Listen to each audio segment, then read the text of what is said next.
For today's video, welcome sa akin channel guys, sa Astro TV Repair Vlog. So for today's video guys, mag-repair po tayo ng rice cooker. Dowel yung tatak niya. So saksak po natin guys na may powering outlet natin. So umilaw yung ating bumbilya. So saksak po natin to guys. Ayan. Wala, no power. So tara guys, samahan niyo ako paano po i-repair natin to rice cooker. So guys, bubuksan muna natin yung ating rice cooker. So bunutin muna natin guys, unplug muna natin para for safety. So gamit tayo ng ito, para mabuksan natin yung loob kung bakit yung sira. So mga ganito guys, ano ko na sa inyo, madali po itong ayusin kasi karamihan pong ganito ay fuse po ang sira. So i-check lang natin yung fuse nya para malaman natin kung sira talaga. So welcome pala sa channel ko guys. So nawala yung aking Astro Boy TV guys. So bagong channel ko ulit ito, Astro Boy TV Repair Vlog. So yan guys, so ito po yung ano natin guys, tanggalin natin tapos check po natin yan. So tanggalin na natin to. Yan, madali lang guys. Hindi na tayo gagamit ng tester. So problem natin na ito yung sira, yung kanyang fuse, thermal fuse. So mag-ano tayo dyan guys, magda-direct tayo ng supply. So irerekta natin, pero hindi po natin irerekta kasi bibili po tayo ng fuse. Ayan, so kuha tayo ng lice. Ano na natin to, i-cut. Sa mga no power guys, karamihan ito sira. Ayan, so nilaglag to. So takpan natin. Ayun, pumasok sa loob. Saan yun? Ayun. Ayun, nalaglag guys. So tanggalin natin to guys.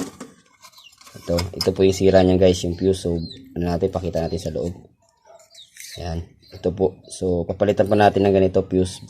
So kaya siya nasira guys kasi yung kanyang fuse ay nakadikit po dito sa ano, dito sa kanyang heating element. So nangyari po, nadali siyang naano kasi nakadikit po, nakaganon po yung kanina. So irerekta natin guys, so saksak natin, testing natin kung tuloy yung supply niya. Kuha lang ako ng ano guys, wire. Let's go. So nakarekta tayo, so kailangan nang tingnan na natin guys na hindi nagdikit yung kanyang mga kable kasi mahirap po, baka mag short circuit. So saksak natin guys. So nakita natin guys, may power na siya guys. Ayan, may ilaw siya. Ayan, ayan.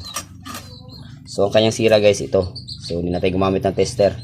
So tara guys, palitan natin ng fuse. Let's go.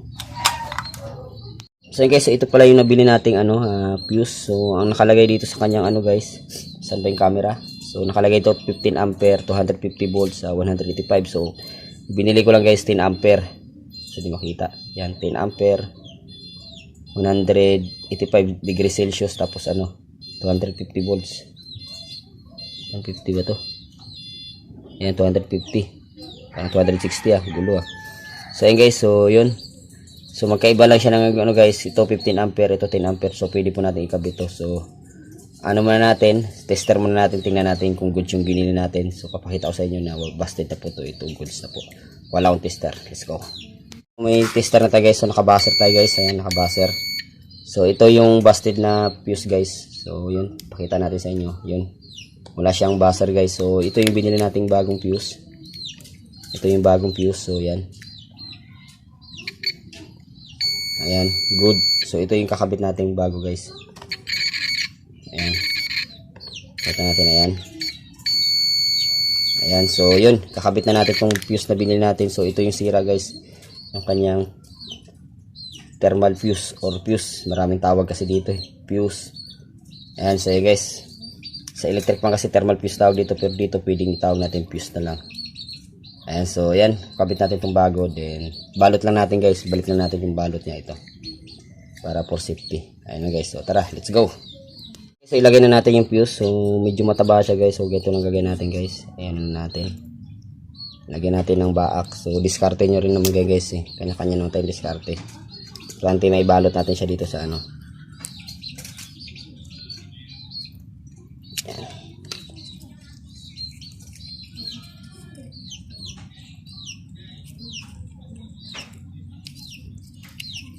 Ayan, kailangan nasa loob siya guys. Ayan.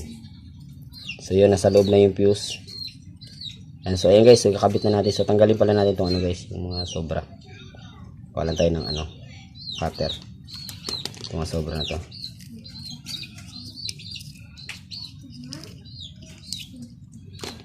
Or lighter na lang natin. Wala akong lighter. Let's go. Naman ito guys. So suot lang natin ito dito. Lagay natin siya dito sa ano niya. Tapos ipulupot natin dito.